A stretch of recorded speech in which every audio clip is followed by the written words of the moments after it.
झारखंड विधानसभा के बजट सत्र के 11वें दिन सदन की कार्यवाही शुरू होने के साथ प्रश्नकाल के माध्यम से विधायक इरफान अंसारी ने राज्य के प्रत्येक प्रखंड में उचित संख्या में एम्बुलेंस उपलब्ध करवाने का मामला उठाया।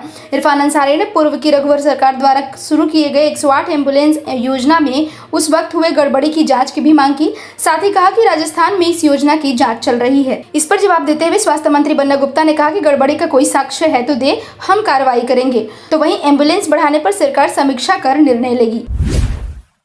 इसी मामले पर अमर बावरी ने कहा कि एम्बुलेंस सेवा प्रभावित हुआ है, एम्बुलेंस की कमी है, सरकार इस पर ध्यान दे। वहीं बीजेपी विधायक भानु प्रताप शाही ने कहा कि एम्बुलेंस सेवा के ड्राइवरों को वेतन नहीं मिला है।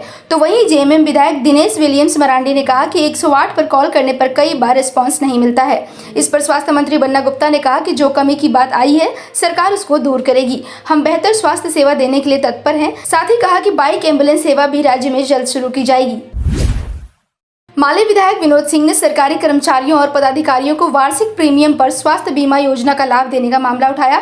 इस पर जवाब देते हुए स्वास्थ्य मंत्री बन्ना गुप्ता ने कहा कि इसके लिए सरकार वचनबद्ध है, इसकी व्यवस्था जल्द होगी।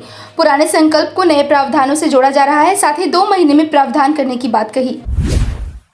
बीजेपी विधायक विरंची नारायण ने राज्य में नई शराब नीति से राजस्व नुकसान होने का मामला उठाया।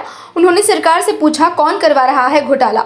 नई नीति के तहत 1607 करोड़ राजस्व ही मिला, जबकि लक्ष्य 2500 करोड़ का था। राज्यपाल ने बिल लौटाया, स्पीकर ने इसे वापस किया। फिर क्यों और कैसे हुई लागू ये नीति? इस पर मंत्री मिथिलेश ठाकुर ने जवाब देते हुए कहा कि राजस्व प्राप्ति का रिकॉर्ड बनने जा रहा है।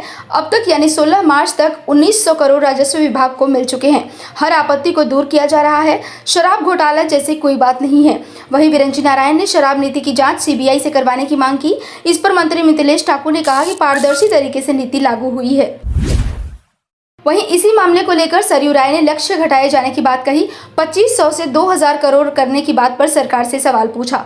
इस पर सरकार की ओर से जवाब देते हुए मंत्री मिथिलेश ठाकुर ने कहा कि लक्ष्य प्राप्ति नहीं हुआ तो एजेंसी पर पेनाल्टी लगाई जाएगी। वहीं भानु प्रताप शाही ने विधानसभा की समिति से नीति की जांच कराने की मांग की।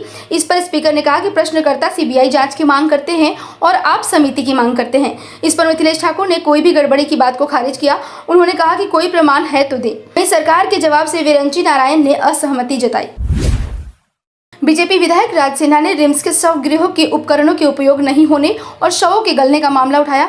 उन्होंने कहा कि फ्रीजर खराब होने के कारण शव गलकर बह रहे हैं। साथ ही रिम्स के शवगृह के प्रबंध पर लापरवाही बरते जाने वाले पदाधिकारियों पर कार्रवाई की मांग की। इस पर जवाब देते हुए स्वास्थ्य मंत्री ने कहा कि यह सही नहीं है। समय समय पर नगर निगम और अन्य सामाजिक संस्थाओं के साथ मिलकर लावारिस शवों का अंत्येष्टि कराया जाता है।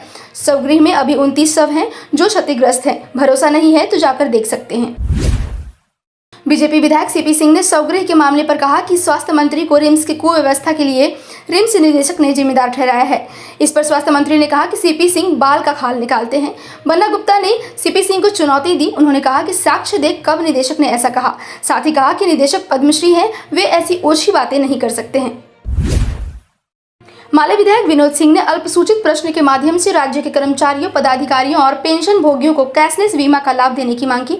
उन्होंने कहा कि वर्ष 2014 में ही राज्य सरकार ने कैशलेस स्वास्थ्य बीमा का संकल्प जारी किया था, लेकिन अब तक यह लागू नहीं हुआ है। इसके जवाब में स्वास्थ्य मंत्री बन्ना गुप्ता ने कहा कि सरकार राज्य कर्मियों के कैशलेस बीमा से लाभान्वित करने के लिए कृत संकल्पित है। उन्होंने कहा कि पूर्व में संकल्प निकाला था, जिसमें कुछ संशोधन कर वित्त एवं कार्मिक विभाग को भेजा गया है। 1-2 महीने में संकल्प जारी हो जाएगा। इसके साथ ही स्पीकर ने भोजनावकाश के लिए सदन की कार्यवाही 2 बजे तक के लिए स्थगित कर दी।